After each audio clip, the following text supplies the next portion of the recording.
With Karan Johar. Yeah. I thought we had IFFI 54 and we should celebrate this massive, beautiful, gorgeous festival. But I'm so glad that you've asked me about coffee. What is the perfect blend? The perfect blend is the perfect combination of guests. Oh my Karan, God. like the content you're coming with, amazing. We all love, you're coming with Air Watan. Right. We all love Rocky Ki Rani.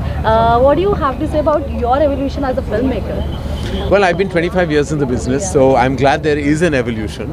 I think from Kuch Kuch Hota Hai to Rocky Aur Rani Ki Prem Kahani has been like a journey from one love story in 1998 to one in 2023. I think the characters have evolved, the journeys have evolved, the politics have evolved, the communication of what I want to say about family and love and about gender equality, all that has evolved, I hope. And I'm just glad that the film received so much love, and I'm very, very, very grateful. What can Original Air Watan Mere Watan, led by Sara Ali Khan, directed by Karan Johar, and we're very, very excited about this story. It's inspired by true events, and it tells the very brave story of a girl from basically being a college girl in Mumbai to a freedom fighter, and we're vastly excited about it coming early next year.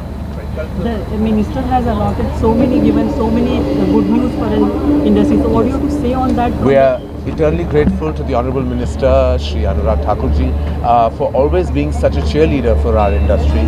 He constantly puts film forward before anything else, and the Honourable Prime Minister, Mr. Modi, has always said that we are a tremendous soft power and we should be self-aware and know that we can make a big impact in the world.